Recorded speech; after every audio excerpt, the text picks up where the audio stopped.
Hello, so this is not an official tutorial because everything is not standardized yet. Um, However, this will help us to understand what's going on with the Pharrell post-tensioning family and try to decide what our next steps will be from here. Um, right now I have the 32 point family set up. We're going to add a 128 point family in a bit, but it's not there yet. I have this in a blank test environment for now. This is loaded into the Slate model, but I will put it in our CAD folder families as well as soon as I'm done with this video.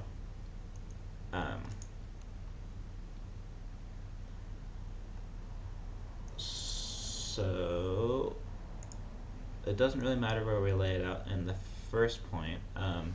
Just a couple background things in Revit. As we know,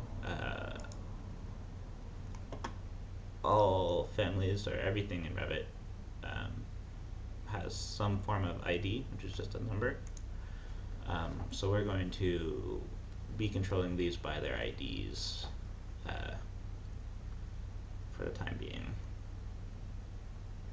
And we'll, in the Excel file itself, grab the IDs from there. Hopefully that is enough of an overview for this initial start. If you have, well, everybody has Dynamo. I have it already open, but if we didn't, we can just go ahead and get it out. I will go ahead and recreate this from scratch just to explain my process. So we're going to go ahead and open up Dynamo, which is found in the Manage tab. We're going to not worry about making the new script yet. Okay, for the sake of testing, well, let's set the element by ID.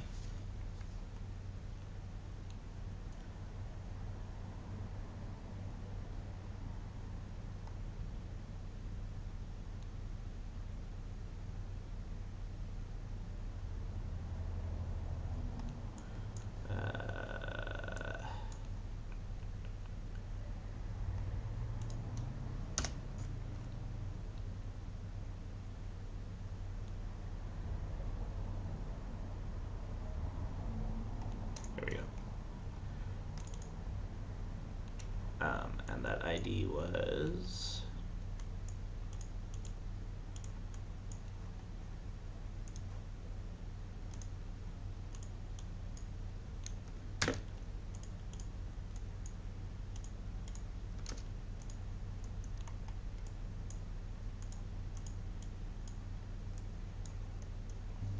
we will go ahead and throw an extra watch. Watches just show output, so we can go ahead and test that and run it. So far we have that right. The way that this is set up is it is a generic adaptive component. If we go ahead over to the edit family, we can see the adaptive component environment. Adaptive components allow us to have 3D points that are manipulatable. So we'll go ahead and get the adaptive component points, just called locations.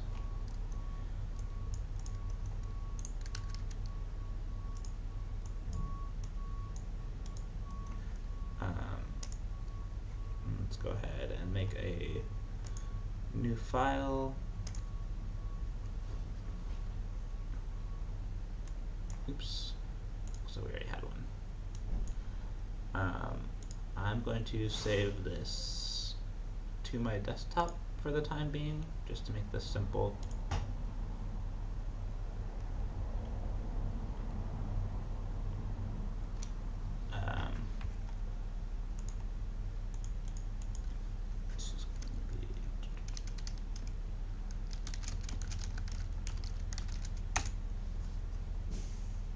Okay, we just need to have the file existing somewhere on our drive.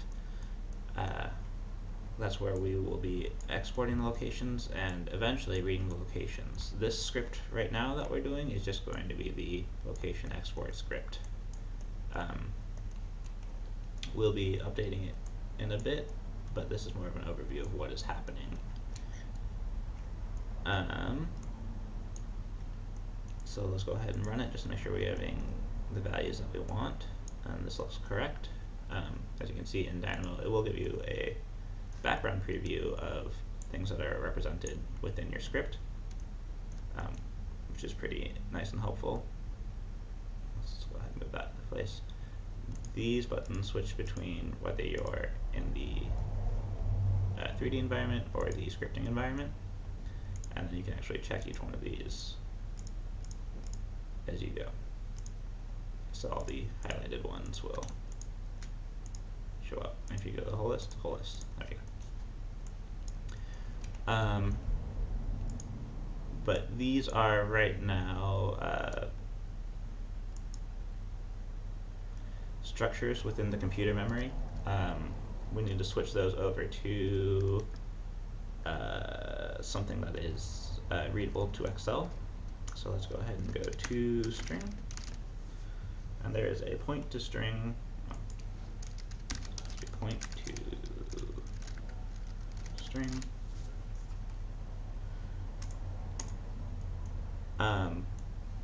So I should have mentioned this earlier, but there's a point to string, which makes this process simpler. This will give us a list that ends up looking like this.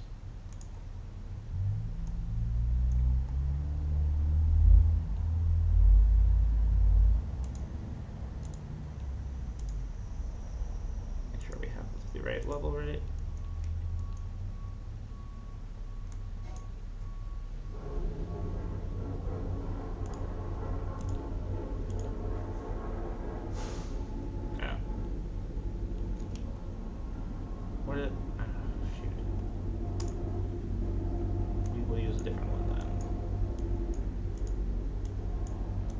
This is why we have the watches, it's just so we can make sure that our output makes sense. So this one doesn't seem to work. We'll go ahead and use that one. Wait. That's because I had it backwards. My fault. Get rid of this. We want the points to string, not string to points. There we go. So that's going to give us out these. These, as you can see when I select them, they're not selecting anything because they're just strings at this point. And that's what we're going to need to export out. To do that, we need to find the file,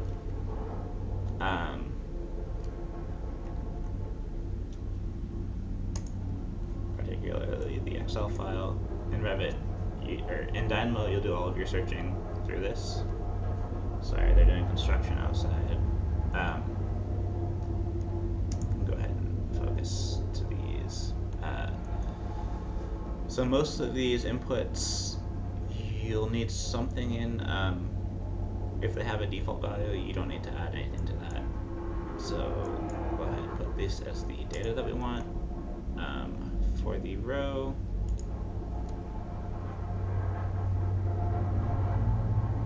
let's see if this works.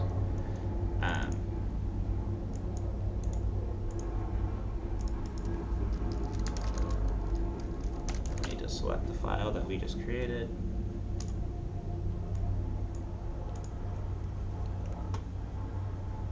Put it on our desktop.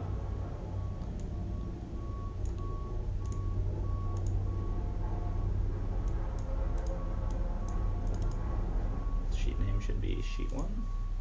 Yeah. So if we do end up doing this, I'm thinking what we should do is have each sheet name be attached to the element ID number.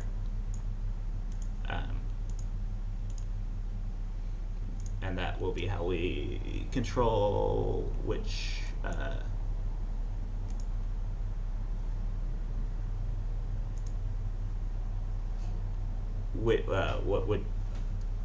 which one elements are being changed by the sheet. So each sheet name will be this.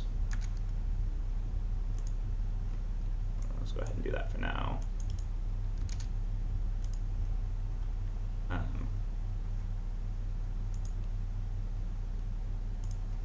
Save that. So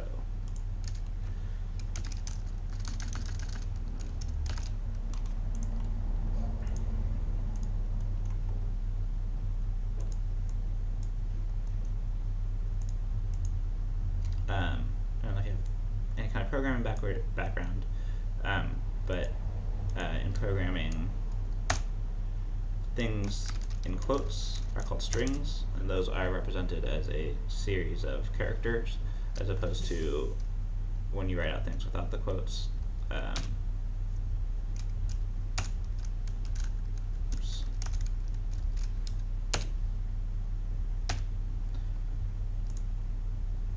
This is the number one, this is the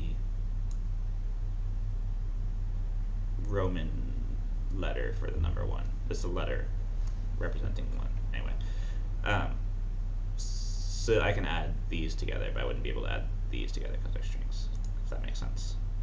So I'll go ahead and do that. Overwrite is set to false. I think we want that to be true.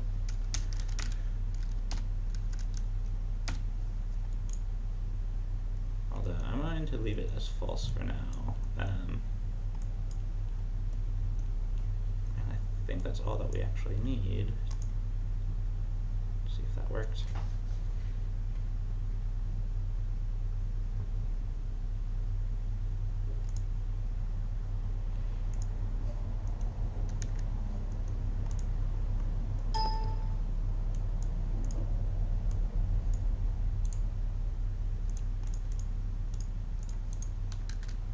Seems like that did not work. It should have completed by now. Let's see what it...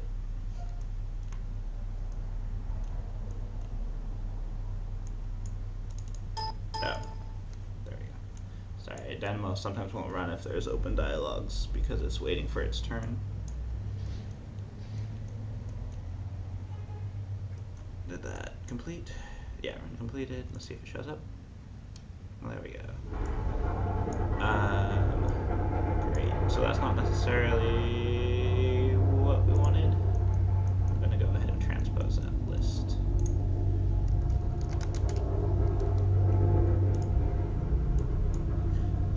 So a list transpose in this case is switching everything. So a list of one column will become, let's say a list of one column that has 10 things in it will become 10 lists that all have one thing in it. If that makes sense. We're just doing that so that we have, oops.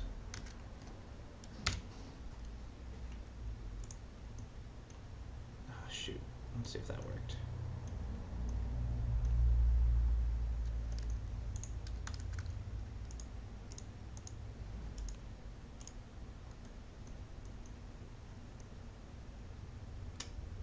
That didn't work. That's okay. What we can do is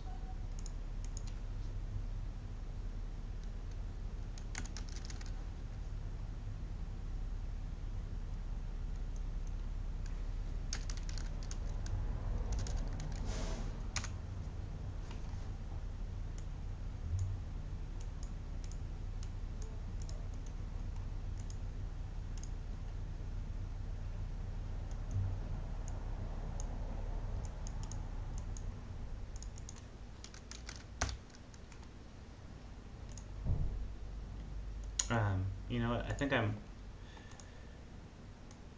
overthinking it.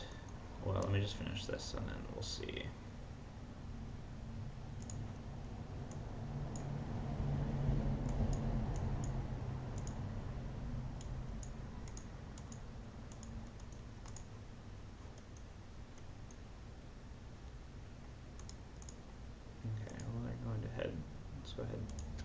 I'm saving this just to my desktop for now because I have a lot of tests. But when it is done, I'll save it to our main CAD drive folder for the Dynamo scripts.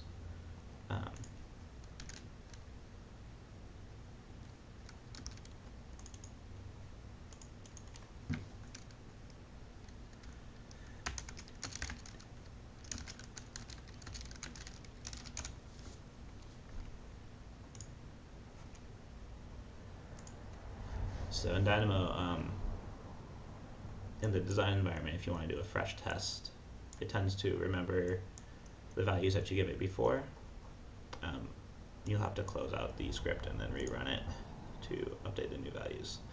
We're just doing that so that these update. So one thing that I want to mention, you can see this is still in scientific form, e to the negative 13th, so those should all be 0, but don't worry about that. Is that, for me, this is probably the easier way to work with them. I'm still not doing the transpose. That's okay.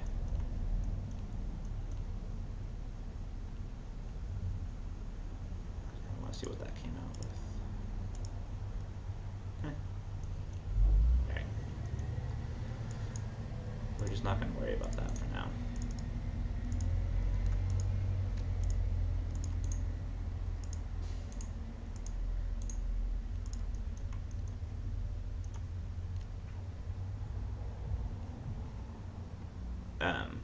Because when we get these back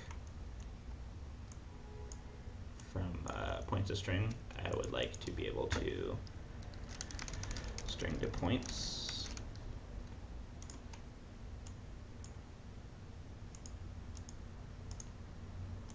Which is a pretty, as you can see, simple conversion. But otherwise, if we have them in separate columns, I have to then manipulate each of the strings to get it into the point format. It just has a bit more work. So let me know if this format will work for now.